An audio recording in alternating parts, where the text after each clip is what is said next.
जो आदिवासी लोग हैं जो जंगल में रहते हैं या फिर जिनकी लड़ाई जल जंगल जमीन की है, उन तक आखिर किन कारणों से सरकार नहीं पहुंच पा रही है अपना डेवलपमेंट लेके या फिर उनके लिए जो भी मूलभूत सुविधाएं हैं उसे लेकर के। देखिए, पिछले सरकार की जो नज़रिया रही और है इसमें सर माफ़ी चाहता हूँ, एक सवाल और लूँगा, साथ में ही आप जवाब दे सकते हैं कि उन लोगों के लिए डेवलपमेंट क्या है।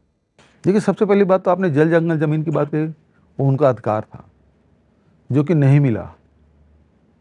देखिए, हम जब मैदान की हम बात करते हैं तो हमने तो जो ज़मीन कब्जे में था उसको हमने अपना नाम लिखा लिया। आदिवासी जो जंगल में रहते थे उन्होंने कहा प्रकृति ने दिया है, हम प्रकृति के साथ हैं, इसमें अपना नाम लिखाने की क्या ज़रूरत। उन्होंने कब्जा नहीं किया और उसकी सज़ा उन लोग पाते रहे।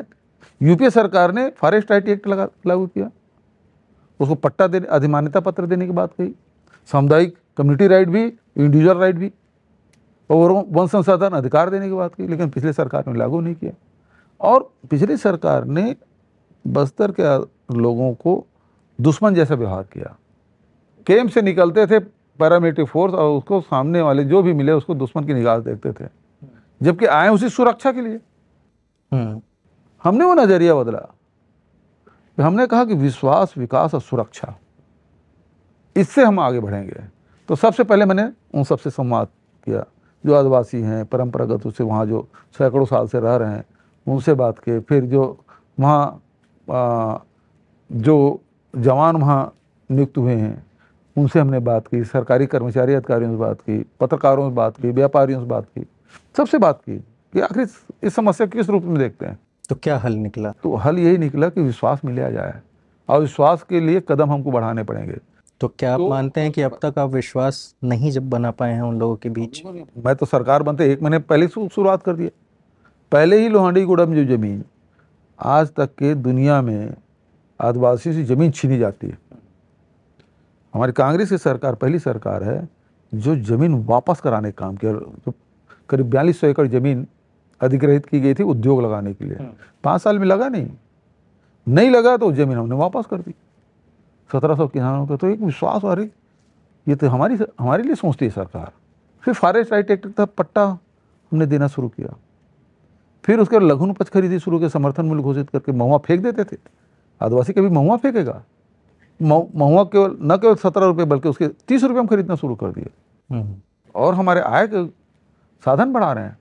फिर जो किसान वर्षों से जो ऋण लिए थे सबको माफ़ कर दिया, 25 रुपये क्विंटल में धान खरीदी शुरू कर दी, उनके पास पैसा भी आया है।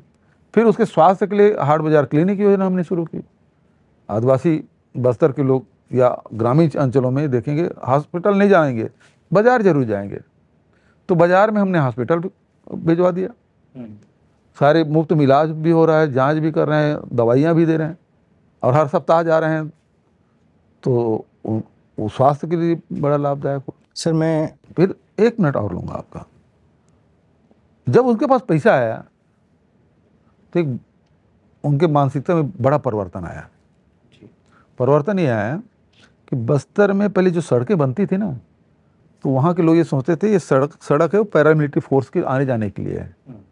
लेकिन जब पैसा आया तो उनके पास 2 पहिया भी वाहन भी खरीदे, 4 पहिया वाहन भी खरीदे, हर गांव में खरीदे, तो रोड है उनकी आवश्यकता हो गई।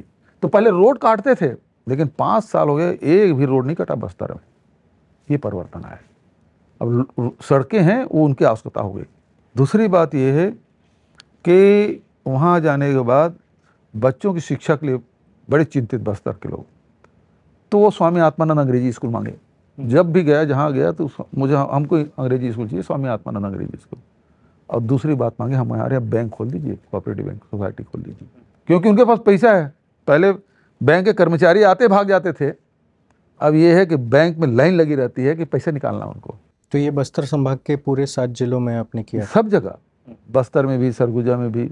और पैसा चूँकि ये मैदानी हिस्सा है तो बैंक है ही ज़्यादा है, लेकिन वहाँ तो नक्सली कारण से बैंक खुलना दूर की बात, स्कूल और आंगनबाड़ी केंद्र उससे ज़्यादा, पीडीएस साहब तक तो नहीं खुले थे, ये सब हमने खुलवा दिया।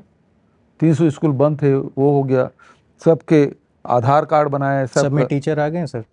सब जगह अपॉइंटमेंट कर दिए, क्योंकि अंदरूनी क्षेत्र है तो फिर वहीं के बच्चे जो 12वीं पढ़े हैं, पास हुए हैं, कॉलेज पढ़े हैं, शिक्षा मित्र के रूप में उनको पदस्थापना की, ताकि कहाँ बच्चे पढ़ें। तो क्योंकि अभी बस्तर फाइटर की जब भर्ती की तो गांव में 5वीं पास बच्चे नहीं मिल रहे थे, लेकिन बस्तर फाइटर हमने नियुक्त किया, जो जो बच्चे पढ़े हैं सबकी बस्तर फाइटर में नियुक्ति की, तो नौकरी भी दिया, सरकारी नौकरी। वहाँ नक्सलीत ये कहते थे कि आप ये बस्तर फाइटर में भर्ती करोगे, भर्ती नहीं होना है, उनकी पहली शर्त। लेकिन हुए 2000 से अधिक भर्ती कर दिया हमने। तो ये जो जिन लोगों की भर्तियां हुई हैं, ये लोग आत्मसमर्पण किए हुए लोग हैं या फिर आपने गांव से उठा के लोगों को? आत्मसमर्पण वाले तो पहले से हो गए थे कि नया रिक्रूटमेंट हुआ। इसमें एक सवाल है सर, आप किसी नक्सली से आत्मसमर्पण करवाते हैं, क्यों? क्योंकि वो हिंसा को छोड़े और एक आम जीवन जिए, यही होता है ना कॉन्सेप्ट। लेकिन आप क्या करते हैं, किन्हीं भी सरकारों में ये हुआ हो, चाहे वो पीछे बीजेपी की सरकार में हुआ हो या आपकी सरकार में हुआ, आप फिर उन्हें तैयार करते हैं और वापस उनके खिलाफ बंदूक लेके खड़ा कर देते हैं। तो उनके जीवन में फिर बदलाव कहाँ आया?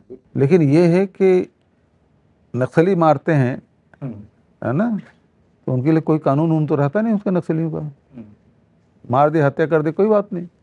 लेकिन यदि आप पुलिस में भर्ती हैं, किसी को यदि आपने अधिकारियों का गलत उपयोग किया है तो उसके खिलाफ कार्रवाई भी हो जाती है। पर सर वो छोड़ के शांति के लिए आया था ना? शांति के लिए है तो है ना, तो उनके जीवन यापन के लिए बंदूक उठाएगा, गोली मार दिया जाएगा, मतलब वो केवल मारना है तो है ही नहीं। तो पुलिस वाले कहाँ गोली चला, मतलब ये है कि आप कानून के हिसाब से नहीं चलेंगे, ऐसा तो नहीं लिखा है।